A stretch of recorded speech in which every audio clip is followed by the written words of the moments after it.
औज़ बिल्लाहि मिनश शैतानिर रजीम बिस्मिल्लाहिर रहमानिर रहीम। परहेज जलाली और जमाली क्या है? क्यों किया जाता है इसे?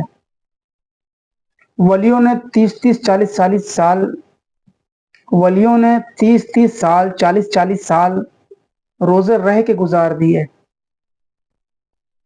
कुछ लोगों ने अपनी जिंदगी अल्लाह के नाम पे वक्फ कर दी। क्यों? दूसरों का 1 रुपया ना खाना। क्यों? रोजा रहना। क्यों? जो हो सके सूखी रोटी खाना। क्यों? अगर ये चीज आप समझ गए तो आप अमलियात के लाइन में आ जाएंगे।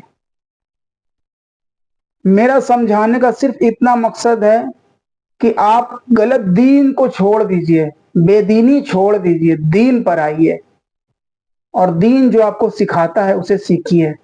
दीन जो सिखा रहा है, रोजा, नमाज, कुरान, इन चीजों को सीखिए। अल्लाह के रसूल की सुन्नत, इन चीजों को सीखिए। अब इस टॉपिक पे तो मैं नहीं जाऊंगा क्योंकि मुझे परहेज जलाली और जमाली के बारे में बताना है, तो मैं आपको पहले वो बता देता हूं। देखिए, परहेज जलाली और जमाली और रोजा अगर आप रखते हैं तो अमलियात के लाइन में इसे तर्क बिन लज्जात कहा जाता है। मतलब हर उस चीज को तर्क कर देना जो अमलियात में रोड़ा बनती हो। तर्क बिन लज्जात में क्या है? आपको जौ की रोटी जैतून के तेल में बना के, टिक्की बना के उसे खानी होती है। तर्क बिन लज्जात में 40 दिन का जब आप चिल्ला करते हैं तो ये उसकी खुराक होती है। 2 टिक्की सुबह, 2 टिक्की रात में, या 2 टिक्की सुबह फजर में, सहरी के वक्त, या 2 टिक्की इफ्तार के वक्त। ये जरूरी होता है। अब हम इसे करते क्यों, ये भी समझ लीजिए। इंसान जो है गुनाहों का पुतला है। अब गुनाहों से अपने आप को नेकी में ले जाने के लिए, अपने आप को मलाइकाओं जैसी सिफत पैदा करने के लिए, मलकूती मिजाज पैदा करने के लिए आपको ये परहेज करना पड़ता है। रोजे रखने पड़ते हैं, तलावत करनी पड़ती है कुरान की, नमाज पंजगाना पढ़नी पड़ती है, और हर वक्त खाली वक्त में जो है तस्बीहात आपकी जो है, इस्तगफार है, दरूद शरीफ है, इन चीजों पे जारी रहना चाहिए। तो 40 दिन के अंदर अंदर आपका जिस्म जो है वो कमजोर हो जाएगा, लेकिन आपकी रूह बेदार होना शुरू होगी। रूह बेदार इसलिए होती है क्योंकि आप इतना जिक्र करते हैं, इतना जिक्र करते हैं कि शरीर जो है, रोए रोए में जो है जिक्र समा जाता है। और जब आपके अंदर मलकूती मिजाज पैदा हो जाता है तो हर एक शय आपके सामने आना शुरू हो जाती है, आपके राज खुलना शुरू हो जाते हैं। हर तरीके की वो चीज जो गैब में थी उसके पर्दे उठना शुरू हो जाते हैं। इसलिए परहेज जलाली और जमाली जरूरी है। परहेज जलाली और जमाली में है क्या? आप सब जानते हैं कि इसमें अंडा, गोश्त, मछली, दूध, दही, दुनिया की तमाम चीजें हैं। यहां तक कि अगर आप सेब भी खाते हैं ना, तो सेब भी आपको काट के छील कर खाना होता है, क्योंकि जो उसका छिलका होता है ना, उस पे भी कोई मक्खी बैठ के लैटरिन करी होगी, या कोई गंदा गलीज काम किया होगा, या कुछ भी किया होगा, ठीक है, या वो सेब जो है कहीं पड़ा होगा, उसको लाए होंगे, धोएंगे, फिर भी उस चीज को आपको छील के खाना है, ताकि जलाली परहेज अलग है, जमाली परहेज अलग है। जलाली से ज्यादा खतरनाक परहेज जमाली होता है। जमाली में आंख भी जो है दूसरे की तरफ नहीं देख सकती है। जमाली का परहेज इतना खतरनाक है, आप सोच लीजिए।